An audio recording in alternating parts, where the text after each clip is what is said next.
Hey everybody, welcome back my friends to the show that never ends. We're so glad you could attend. Come inside. Little Emerson, Lake and Palmer for you, brain salad surgery. I want to shift my art this year, and we're going to continue to do projects, and we're going to continue to do things like that, but I also want to kind of help y'all. I want to stretch you a little. I'm going to stretch myself, and I'm going to try to stretch y'all some too with my art, and we're going to try some new things, and we're going to do some different things, and I hope I'm going to show y'all. Okay, well, here we go.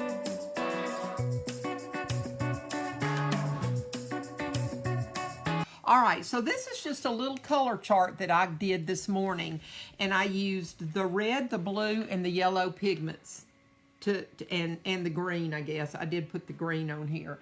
I got the green right there. So I used these 4 pigments, and Those are primaries, right? Yeah, these are the primaries. Actually, your true primaries are red, yellow, and blue, but most people consider green a primary color, although blue and yellow are what make green. I used these primary colors, and I started making this little color chart. And what I've discovered is, y'all, you can take these pigments and some clear gesso, and you can create yourself an entire palette of colors. And I've just started making my little colors, but look how much my pigment jars are still full. And so where I'm going with this is, for not a very big investment in these 3 colors and some white acrylic craft paint and a clear gesso, and you can create, you know, the entire spectrum of colors on the color wheel. And so I'm going to show you what I've done so far, and then I'm going to show you a couple other things that I've done, okay? So this is an art journal that I started back last fall, and I haven't worked in it a lot, but I've worked in it some, and there was my first little page, and y'all recognize the little stencil there that I did, and then there's some wonky little flowers I did, and it's just a collection of things. And then this is a little card that I got from Sherry Martin and Dale Brown at the retreat I did in August. Then there's a pumpkin I drew. And then these are things I've been collecting to put in this art journal.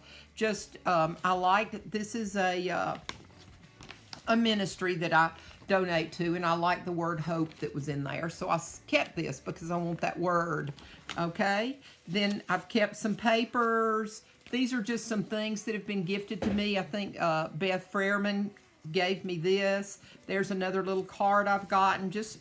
I'm just starting to collect a bunch of things, items. That's that's something that came in the mail to me. It's a nativity scene with "Let It Snow" on the back. Then this is I just kept it because it had some clips on it and a gift tag, blah, blah, blah. Okay, some more just miscellaneous stuff. And what I've started to do is gesso these pages in this art journal.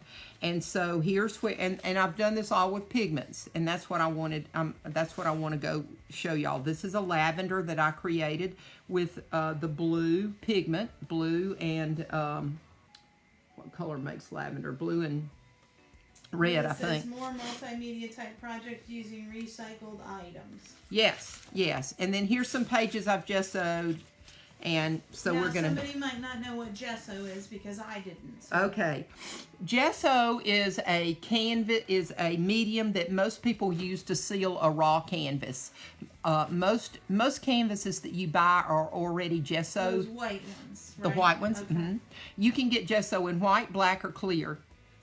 Most of your canvases are already prepped with gesso, but you can buy a raw canvas, and if you do, then you have to seal it. And gesso is typically the medium that people use because it seals the surface so that your paint doesn't soak down into. Canvas is nothing more than drop cloth, y'all, before it's prepped. It is just a stretched piece of canvas cloth. And the way you have to prepare it so that your paint will sit on top and not soak in is you gesso it. And so we're going to put some gesso on these pages. I've been using white gesso, but we're going to use some clear today because I kind of like the aged look of these pages and I want to preserve it. So when you use white, it kind of covers up the yellow, okay?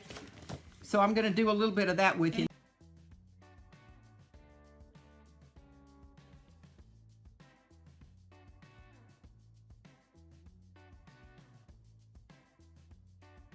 And so here's, I use these little clips because when your pages get wet, they have a tendency to want to roll up. And so I use that to hold my pages flat till they're dry. Okay? So there.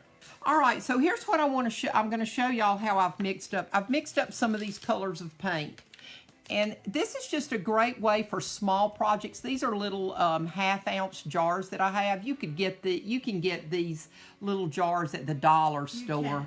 You can get like a dozen of them for $1 or six for $1. I mean, they're real inexpensive. And these are perfect, y'all, for little small projects. You know, if you want to custom make a few colors of paint, and then it's a good way to keep them, so you know you can use them again. So I just mixed up some yellow, and I mixed up some red, and I mixed up some blue. And what I'm going to show y'all, I'm going to do the green. So this is just the craft paint you can buy at, I think I got this at Hobby Lobby. This is a 16-ounce jug of this stuff, and I think on sale maybe it's $3, somewhere between $3 and $4, and it's a perfect medium. These pigments, although you can use them like watercolor, what I've discovered is they're a lot easier to use, and they move around, and they're easier to manipulate, and you can be more consistent with them if you will put them in an acrylic base. And so I'm going to just pour a little bit of this white in here. So here you go. You can see I've just got on the tip of my, and this one is going to make a lighter green, and then I'm going to show you how we're going to make a darker green. I'm just going to dump it down in there.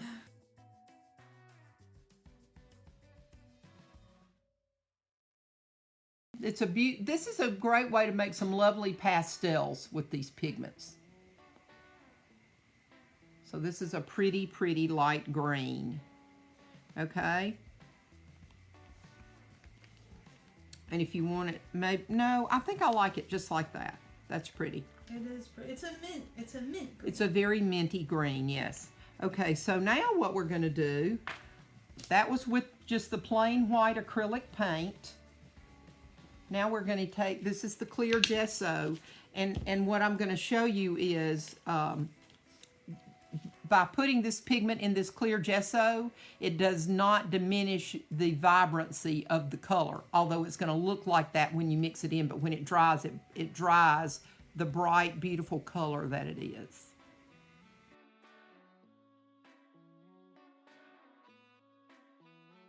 Okay, so here's just the green in clear gesso, and you can see even from here how very close to the original color it is just by putting it in the clear. So it doesn't compromise the color intensity, and that's a beautiful thing with these pigments because they are very intense.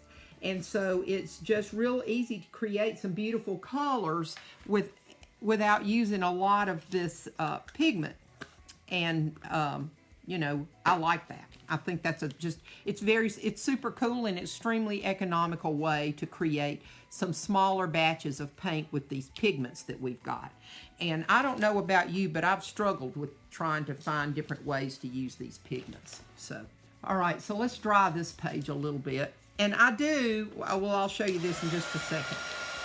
So in between my pages, y'all, when I'm painting, I stick these little pieces of cardboard. You can see where I've already painted some.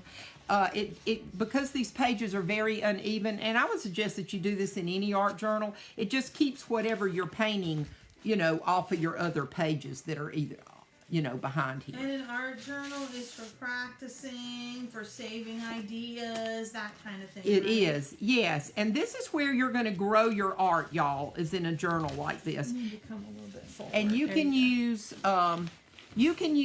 this is an art journal that Lynn Brundage gave me when I was up at her, that workshop that we did in August. But you can use anything, y'all. You can use an old calendar. Let me just show you. You can use something like this. This is last year's calendar, and I gessoed a couple of pages, and here's some flowers that I started to draw. So everybody's on my going to be gesso. having their planners that are expiring. They can Yeah. use those. You're going to have these planners.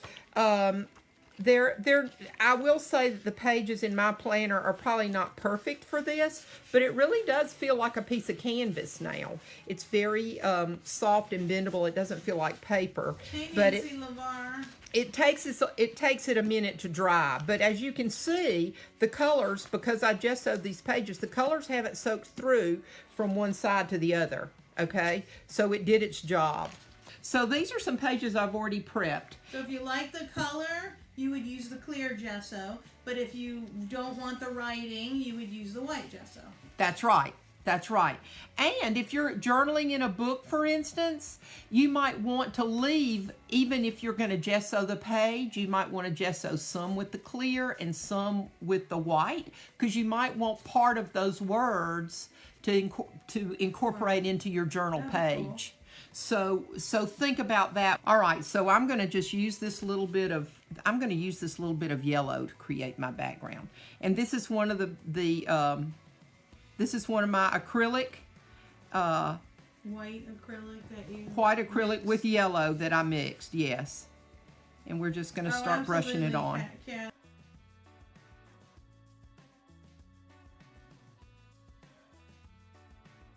The beauty of this too is you can move this paint up until it dries with water. So it makes it kind of like a chalk paint. It's very easy to blend and move. White gessoed that, is that correct? Yes, this has already been gessoed so that I can move my paint across this surface, okay? So there's that nice yellow there. Just very, very pale, what I would call a pastel yellow. And now I'm going to put this yellow on here. This is the yellow with the clear gesso, just so you can see how when you use this pigment with the clear gesso, how vivid the color is still.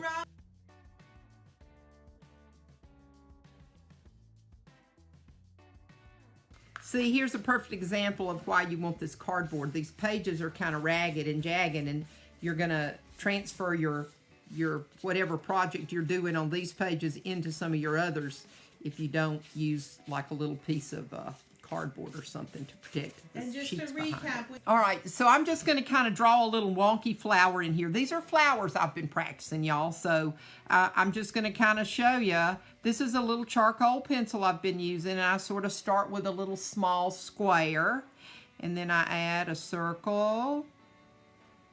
Shannon says, a Vintage circle. Reader's Digest.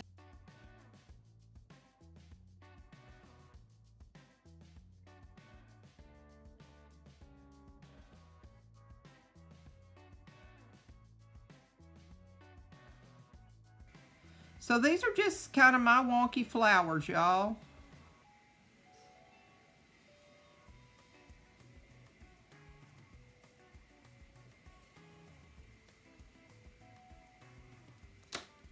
Okay.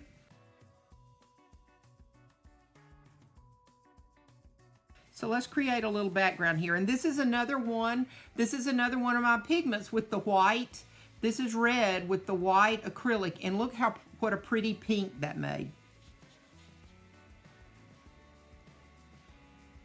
And since these are abstract flowers, we're not really too worried if we don't have to color in the lines anymore, y'all. Again, you want to, and I forget to do.